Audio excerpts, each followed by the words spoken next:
Good morning, everybody. I'm Johan Jansen van Rensburg. I'm from Doulos Community Projects, where we help the people in the informal settlements in any which way we can. We collect whatever people don't want, we sort it out, we take it to the communities, and what we can't take to them, we sell in order to sustain ourselves in many ways. So I think most of you do know Doulos. I took over from my father about 3.5 years ago. Yeah, he passed away then from cancer, and we needed to take it further, so I started. I'm still trying to figure out how he did what he did and catch up with him, but we are trying. Something that's close to my heart is poverty and the way we help poverty. We have to define what is poverty. We have to define how to help. Because one of the things I have seen is lately people will come to me and say, I need a space for this gentleman who's sleeping on the street. Where can we put him in one of these settlements? And there are no space. I can't even find the space for anybody anymore. Even with the connections that I've got with the settlements, I just don't have space anymore. They're overcapacitated. They've got too much people. So that made me think that in 3.5 years that I'm busy with this kind of work, why is the problem getting worse and how can we resolve it? Because by giving food, clothes, whatever, it doesn't resolve the problem. So I started to study and we started to look at, I'll just take you through some of the thinkings, and there are many reasons for poverty. If we can start there, we can go back to the Bible, and there's many verses that say we have to help the poor. It's in God's will to help the poor. There are many different ways of defining it. There are also that say, in Genesis it says, in the sweat of your brow you will earn your bread.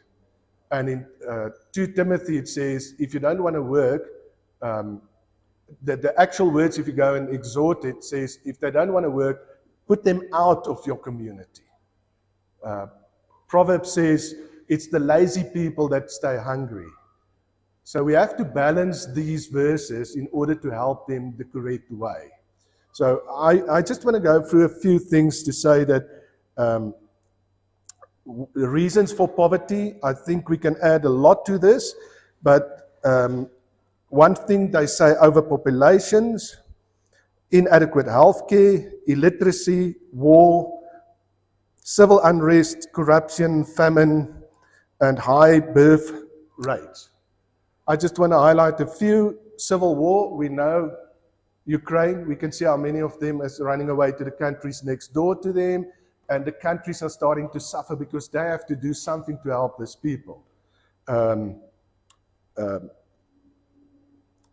Then civil unrest, I think we've got a very good idea of what it is. We saw in Natal not so long ago the unrest. There was a huge macro burn down. 14,000 people lost their jobs, and they're not rebuilding it because it's going to cost them too much. So they just drop it, they stop it. 14,000 households now has got the breadwinners lost. Famine, high birth rates. In the Western world, the average birth rate is 2.1 children per household. The north parts of Africa, it's 4.3, and the southern parts of Africa, it's 6.3 births per household, which makes a difference. It seems like, and we have to also balance this again, it seems like the people that can't afford it have the most children. And yeah, we have to balance that out with what is right, what is wrong. Okay, now, of all the things we have mentioned, in Africa as a whole, what is the biggest reason for poverty? Does anybody know or want to take a chance? I've got overpopulation, Corruption. Corruption is the number one reason for poverty in Africa. It's sad, but it's true. I've got statistics that say there were $10 billion in one financial year about 10 years ago put into Africa for poverty. The fact is poverty is worse, not better. $10 billion and poverty is worse. Good.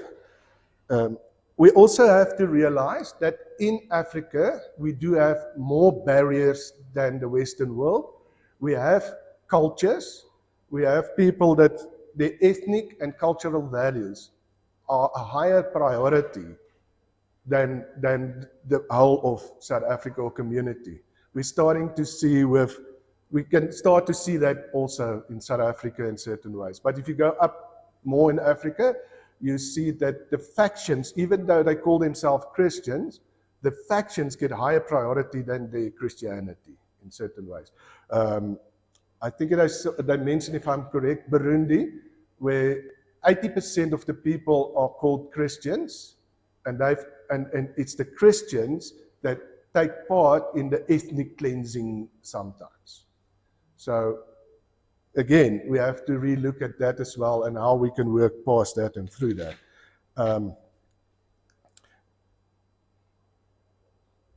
Things that we have to look at. We have to look at what is poverty, who is the poverty, and how we help them. We cannot say this is poverty. We have to divide it into saying that we've got the old people, we've got the children, the orphans. Then we can go to the mentally patients that can't help themselves, and then we've got the people probably that can help themselves, but they don't want to help themselves. So we have to evaluate where we help and how we're going to help them. We cannot help every place in the same way. We have to evaluate and build it up and build it in a way that we can make it work. Now, some of the things we have to do, and later we'll look at a few others, is we have to help them to get their relationship right with God, with themselves, with others, and with the creation. It's very important. We've just talked before the time about it. If the area is dirty, they feel less worth.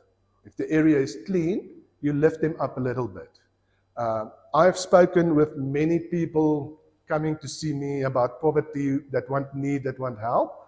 They all have an issue. They all said, my family has written me off. My first question to them is, if I speak to your family, what will they tell me about you? And then they keep quiet. Okay, I don't want to judge them, therefore. I just want to show them there's an other side to it as well. But we have to. Okay, let me just add to that. This one guy came to me. He want a food parcel, and we've got a very strict rule of when we give. I need 3 months bank statements. If you don't have a bank statement, like the schools, you have to. I give you a paper. You have to go to all the banks. They have to say that you don't have a bank account. It's just something we had to bring in. Otherwise, we will not be able to survive. We will give out everything in the first couple of days, and we will have nothing left. And this guy was staying in Silverton, and he said, yeah, but he doesn't know how to get a bank account. And I said to him, but you just told me you don't have work, so you've got a full week to go to the bank. His words was, yeah, but I don't know where the bank is. I just moved here. I said, ask your neighbors.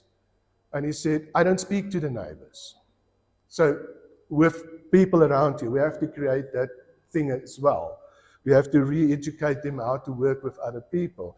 I'm so scared at the moment to let anybody, if somebody come to me and say, I've got work and I would rather help the people from the street, I don't actually want to send them to this person because they're going to let him down, he's going to get angry, he's never going to ask for those people again.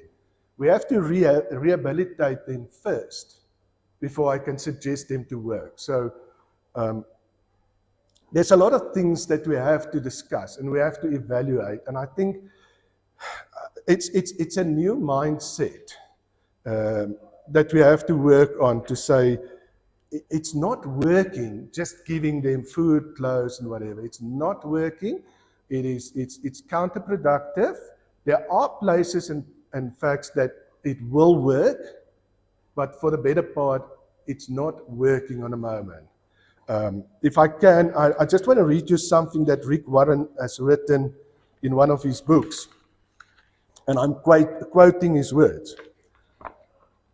Having traveled the globe for 30 years and trained leaders in 164 countries, I've witnessed firsthand and almost every government and NPO, non-profit property programs, is actually harmful to the poor, hurting them in the long run rather than helping them. Typically, poverty programs create dependency, robs people of their dignity, stifle initiatives.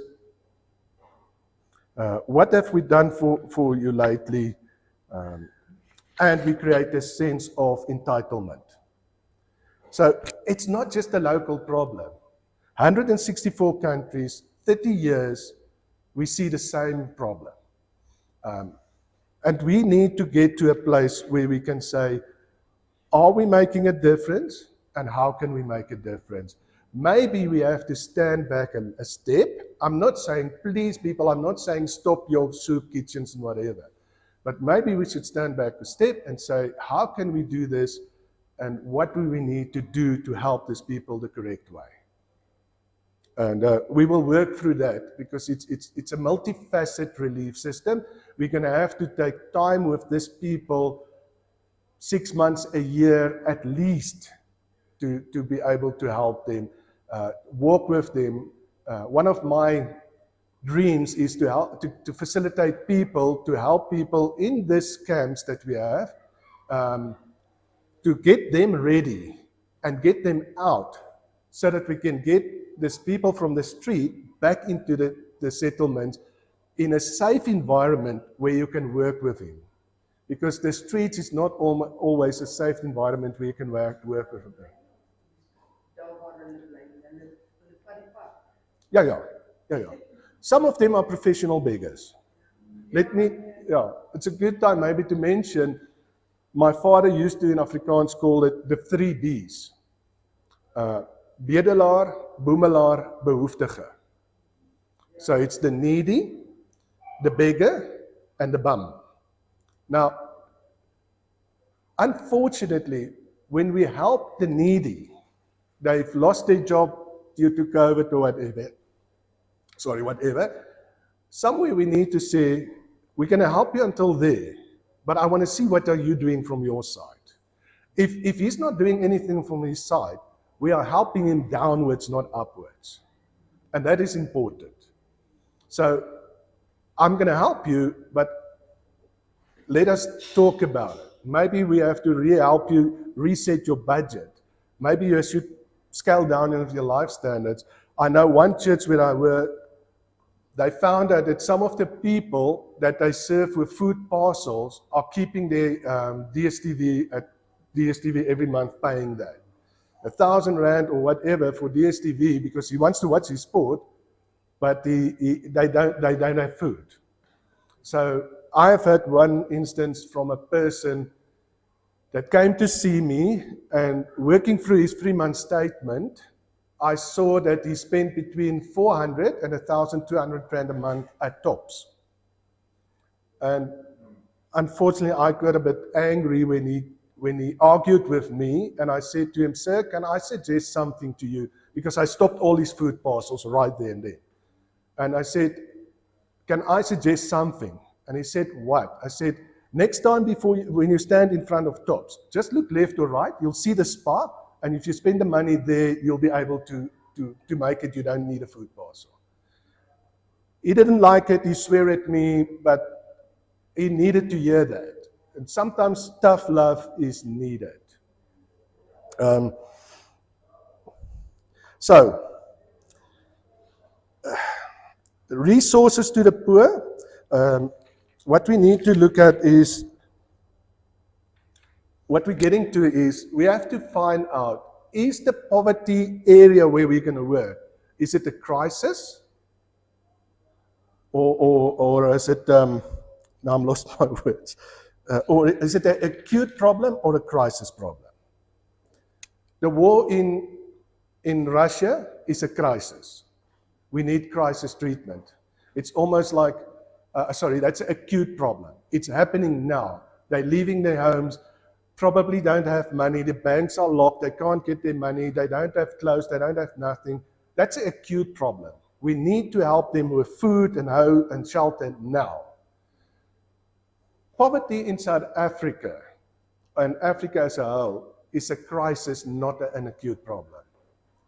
A crisis informed that if it was an acute problem, and I'm very hesitant to say this because people might understand it wrong. An acute problem means people are dying from hunger. And the fact is people are not dying from hunger in South Africa. They are hungry, but they're not dying from hunger. Or very low percentage maybe, but it's not a acute problem. It's the same as in medicine where we say, you've got a heart attack and you've got heart problems. I need to clean the arteries. I need to reset your whole lifestyle with a diet and a lifestyle and whatever. And you have to work with it. If you don't work with it, your risk is just up and up. But if you work with the medicine, you can bring it down. You can keep your cholesterol down. But if you just rely on the medicine, you will never get out of it. You'll just become worse. If I treat you acutely for a heart problem, it's probably something like, there's a pain tablet, and maybe, you know what, this little plaster, just stick it on the chest, maybe it will help you. It's not going to do anything. Actually, it's going to make your problem worse because nobody's looking at the crisis side of it. So some of the ways we have to look is resources. How do we use our resources? When we use our resources to give free food, free clothes, free those kind of things, we have to evaluate it again. Where do we give it? How do we give it? And what do they do with it? I've had some instances where the people will take it and they will sell it. Well, we can call it job creation. We also sell some of it, but we have to survive. We have to buy diesel and electricity and whatever. But they sell it to buy drugs. They sell it to buy alcohol. So be careful how much you give. The wrong resources also undermines the businesses in the area. If I give you free food, free clothes, free everything, the local businesses won't have an income, they close down, and we create even a bigger problem in the area. Okay, so there are ways to try and get around it that we can discuss. If anybody's interested, we can sit around the table, we can discuss it and see how we can work around it. Then, so resources, how we use our resources. Okay, and then the other thing, if we keep on using our resources, the people get more and more despondent. They feel more worthless. Although they like receiving, you take away their whole dignity. And when they lose that, you sit with a whole new problem. We'll look at it a little bit later. The second thing is spiritual. Yes, they need to be spiritually uplifted, but we have to be careful how we approach them with a spiritual way. What happens sometimes, we will go into an area with our big cars, let me use an example. I was doing ministry at one of the poor areas, and a church wanted to come and help them. They set up a creche so that they can help their children. But then they wanted to do an outreach to this place. They came on a Sunday while I was about to start my preaching, and they took over. They meant well. They meant really well. They took over. They started to paint the windy houses for creches so that it will look nice. Great idea. They brought a mountain of toys, more than any child can have for himself. And they had food, hot dogs and boerewors rolls and pap and whatever. The problem was, I've still got the pictures, maybe one day we can share it, where the community people were sitting there and these people were busy doing the work. So what do we tell them? We are the spiritual people coming to show you what to do. You just sit there. And they learn that if we wait long enough, somebody will do it for me. And we don't uplift them. The whole thing that, you know what, God bless me, that's why I can give to you is, why don't God bless me? I'm praying every night. I'm reading my Bible. I'm in poverty, but I am close to God. Why is He not helping me? And this causes also problems the way we use our spirituality. The way we have to uplift Him spiritually is very important. Knowledge. Yes, we have to use our knowledge, but we have to use it with them, not for them. What I mean there is, if I go in there and I say, this needs to be done, I think we should do this here, then they just say, but what about us? We stay here, we know what's better for ourselves. I have seen, not far from here, where people came in and they said, but you need a bathroom and a place where you can wash your clothes.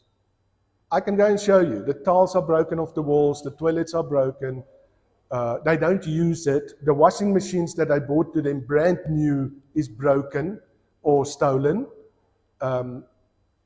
Because that's not what they wanted.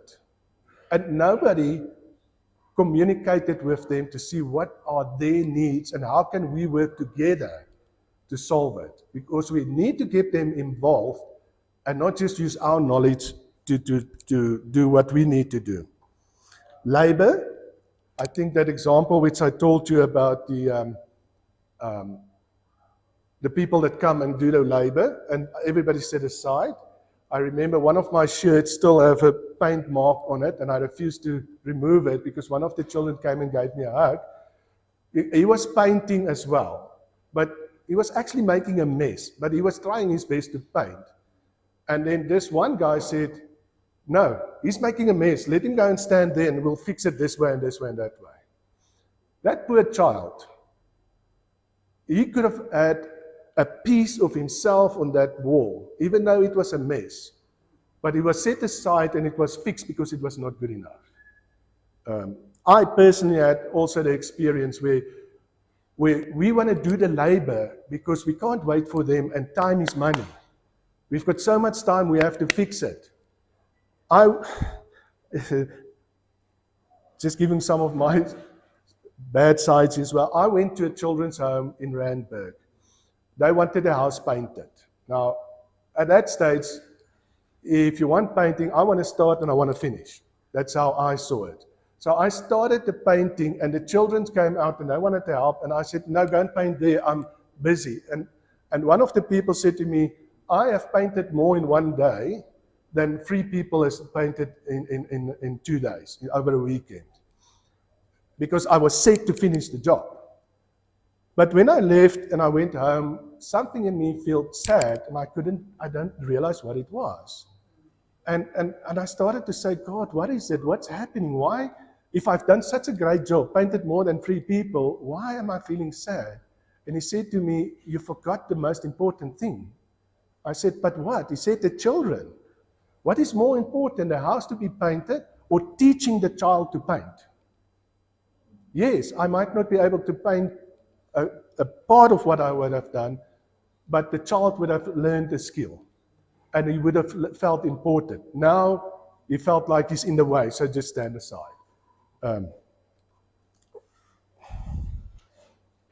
So yeah, how we help them, we have to look at what we do, where we're doing it, and how we're going to do it. So we have to reevaluate.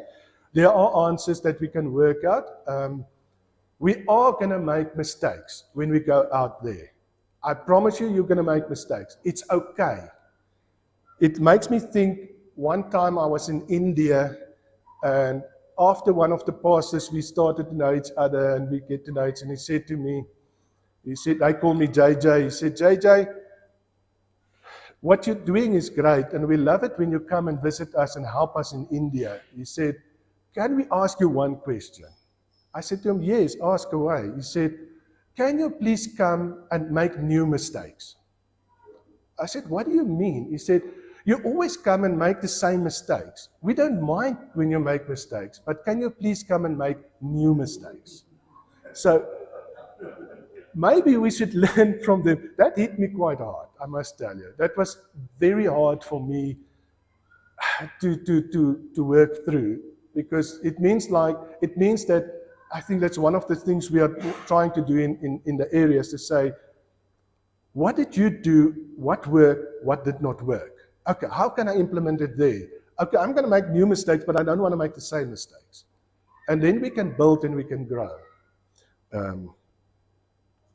Yeah, so that's very important to me to work through that. I just want a few more things. There are things like people are working very hard. I have seen people working 8-9 hours a day, and they're going home with a 3,000 or a 4,000 rand salary a month. So they work so hard to earn 4,000 rand a month, not making it every month. How can we help them before they get despondent? How can we skill them, reskill them? I've spoken to one of the people in one of these settlements, and I said to him, what would you need to get out of this settlement and have your own place? And he said to me, if I don't earn at least 6,000 rand, I can't get out of here. I need to pay my rent, my electricity, my food, my traveling costs. He said, you work it out and see how little you can get by with. It's important that we help people. I actually want to ask business people to say, before you give for poverty all over, make sure your people are not getting despondent. Listen to what research has shown. When people continue to work hard, but they stay in poverty, they understandably abandon their ambitions. So first of all, they have no ambition. They don't grow.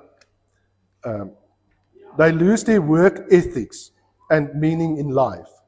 When you lose your work ethics, you don't mind stealing, you don't mind lying, you don't mind coming late or not ending up, or saying I'm going to hospital, not going, or going to the clinic or whatever. I've had a case again in the last couple of weeks. We've got this guy a job, a good, decent job with almost 7,000 rand a month. In the first 2 weeks of working, he was absent 4 days, almost half of the time. And his excuse is, but my children are sick. Yeah, I needed to go to the hospital. I had to go for a dentist. He's got the best excuses. The fact is, the guy said to him, it seems like you don't want to work, you can go. And now he's complaining again. I said to him, but what now? No, but he needed to do that. I said, before you got this job, there was months that you could have sorted it out. Why haven't you done it? No, I didn't think about it. You want to do it on your time and your money, not on his own time. And that is something we need to re-educate them. So the meaning of life goes down. Then they start to have pressure of survival. Their motivation goes down, hope fades, and they end up in a spirit of poverty. When I prayed a lot into these things, God showed me a picture one day. It's about, railways, there's railings or fences or whatever. He showed me this guy, by mistake, by whatever, he put his head in there and he couldn't get it out. And I looked at it and I said, okay. And he just couldn't pull it out. The people around him in the area started to feel worried about him and say, how can we help you? And they said to him, you know what, don't worry. We can see you can't work, you can't do anything. I bring you food. I bring you something to drink. The one guy said, but I've got 2 TVs. I'll bring you a TV to put in front of you. But he's still stuck. So they gave him everything he needs. And then at one stage I heard the words, who's going to clean up behind him? Because he's stuck. He can't go to a toilet. There's always a mess. Sorry if it's a bit gross, but that's the way God showed it to me. And I said to God, so what now? And he said, and I saw a picture of the fire department come and break the fence. Because if we don't break the fence, more people will say, oh, but this is nice. I don't have to do anything. People do anything for me. And I also come and stuck their heads in the fence. And while the fire department was cutting the fence to release him, I heard the words, it's going to cost you more than just money. Yeah. So,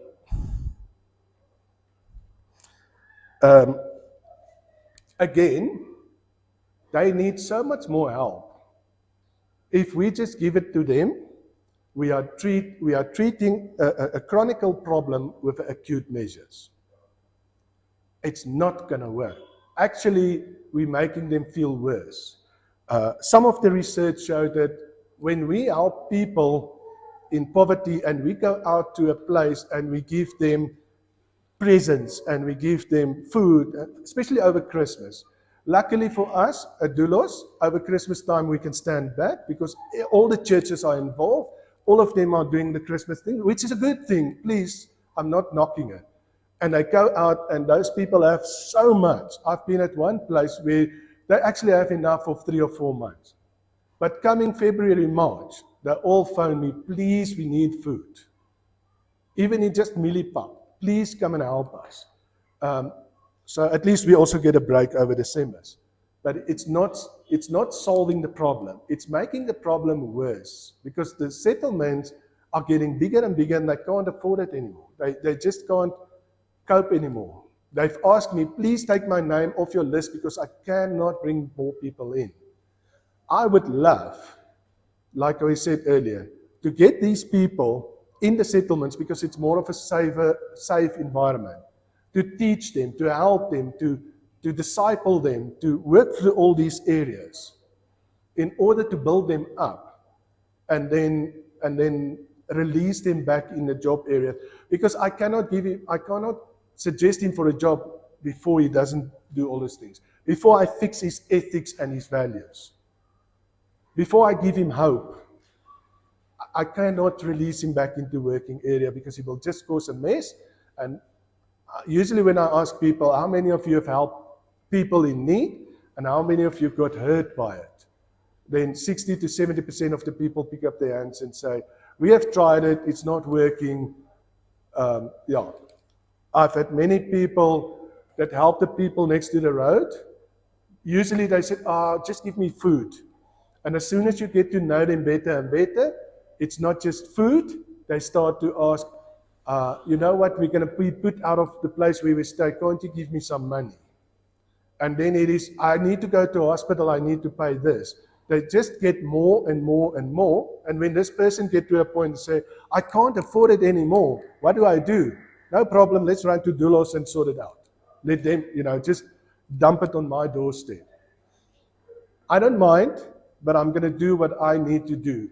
Number one, you don't want to work, you don't want to know. We know we've given you parcels before, you're still sitting there, you don't want to do anymore. So I'm sorry, I can't help you.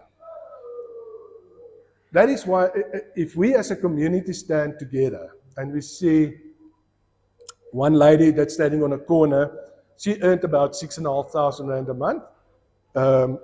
I know because I spoke to her boss. She refused to work because she's earning more money there. So if we get together and we let them, it sounds bad, but if we let them fall to a point where we can work with them and pick them up. As long as people give to them, they will stay there. We are rewarding them for not working in a way. And that's causing a lot of troubles. I know of families with children that don't want to work, but they want. They get a car, they can go to gym, they get food, they get all of those, but they don't want to do anything. If you get them a job, in 2 weeks they quit. Yeah, but it's their fault and they have done this, and there's always a story. There's always an excuse because it's easier to do nothing because we reward them to do it. But if we get to a community and we stand together and we say, and even if we can have a central database where we can log into, and if I say, You know what? I'm helping JJ with the following.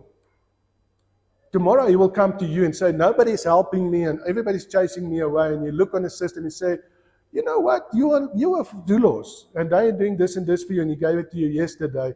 So I think you should go back to them. They will start to learn that I cannot get away with this. And then we can build out the community. We can uplift it. And then we can get to a point where we say, you don't need, I know the one person, his son said, Dad, I need food and I need it. And he said, no, you don't need food, you don't need clothes, you need a job. And that father was quite hard, and the son didn't want to do it, so he actually took his son to one of the settlements and dropped him there. It was not even 3 days. The son was walking back home and said, Dad, I'm sorry, what work can I do? Help me. Tough love. And I think we need to have that community thing.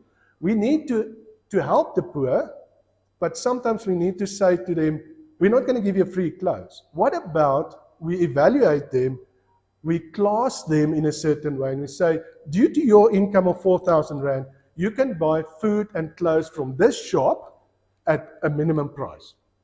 10 Rand a shirt, 10 Rand pants. Because of your income, that's what you do. You know what you do to that person? You uplift him.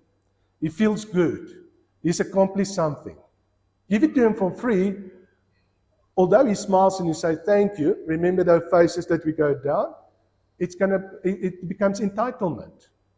And we need to reverse it and take it back. Okay, is there any questions? Because I can keep on going. Just this one thing. According to research, when you help people by giving them something for nothing, the first time or in the beginning they appreciate it, then you create the anticipation, later you create the expectation, it becomes an entitlement, and it produces a dependency. That is what we do. It's not Alan Platt, it's Dr. Kinyo. One of them in my research said, in 4 decades, we have never been able to outserve poverty. We have to rethink and re-strategize. How can we help the person, getting him back into a community?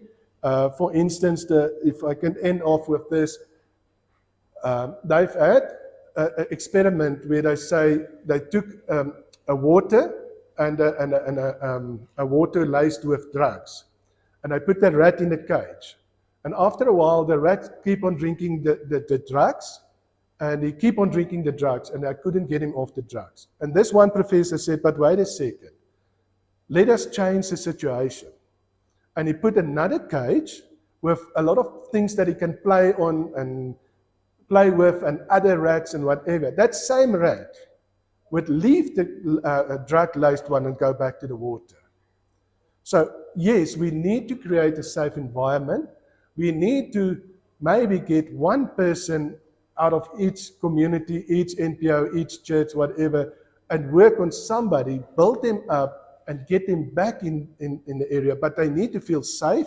Remember, we said in the beginning, they all have been written off by family, they're written off their families. And I can give you many stories of that. So we need to rebuild them, pick them up, and set them free again almost. But we need to, it's going to take 1 to 4 years to do that. So we need commitments from people. I do believe we've got enough people in the churches, in the old age homes. We've got enough people that have got the wisdom and whatever. We just need to educate them to give them the tools to go and do it out there, and a safe place where they can come back and say, listen, I don't know what to do with this person anymore, and we can help them. So I believe if we work together, if we stand together and we talk to each other with what we are doing, we can make a difference in the Moord area. It doesn't mean we should not give things to the poor.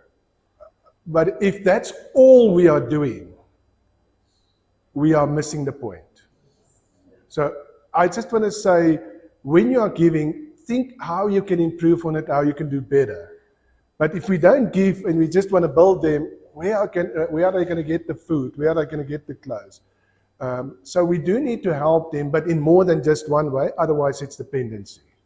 So helping them is the right thing to do, but building them up needs to follow, or else we miss the point.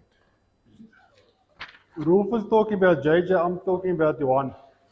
Now we've got an arrangement, there's a lot of Johans normally in the meetings, there's 2 Johans. So if there's more than 1 Johan, then we call Johan JJ. And Johan Retief will remain Johan. So I just want to sort out the confusion if it might be there. I just want to give JJ, for the purpose of the meeting, this opportunity just to just make a summary of what he said earlier. My father gave me the names. I'm Jacob Johannes Janse van Rensburg. And I never liked the name Jacob because of the meaning of the name. But at school, it's the same as in the ministry. In about standard 7, we were also 4 Johans in the class. So I got the name JJ, and there was a Joe, and there was a Tiart, and the other one, he's the head of Standard Bank. He was called Fluffy. I always wanted to change my name Jacob, and then I saw, but Jacob in Israel was turned to Israel. But that don't mean you will have to call me I&J. And I don't know if that will work. Okay, yeah. My father refused to call me JJ. He said he gave me the name Johan, but at school they refused to call me Johan. They called me JJ, so either one is fine with me. To recap, there's a need out there. The way we approach it, again, it's not wrong, but it's not the full way. We need to get to ways that we can make a difference out there. We need to help people from having nothing, and in different ways. This is a tool that we can definitely use, but we need to help people to stand up and not to keep them there, not to make them feel less worth or whatever. We have to build them up, bring them up, spend time with them. Out of missions, I was in missions in India for many years, and out of missions we have learned, the one thing we have learned, if you want to bring a change in a personal group, the statistics show, if I go there and I speak with somebody that, what do you call the talk in English? Translator. Somebody that translates you towards them. It takes you up to 7 or 9 years to reach them. If you go in with the attitude, I'm coming to listen, I'm coming to work with you, your needs are my needs, we are the same person, and you learn the language, you learn the culture, whatever, it takes 3 years, maximum 4 years to reach them. We need to learn their language, even if they speak the same language. We need to learn their language, how they think, why they think it, what's happening, and how we can help them out of that. But if we don't learn that, we're never going to get to the right answer. Then we're going to try and help them out of our mindset. And we need to change some of that.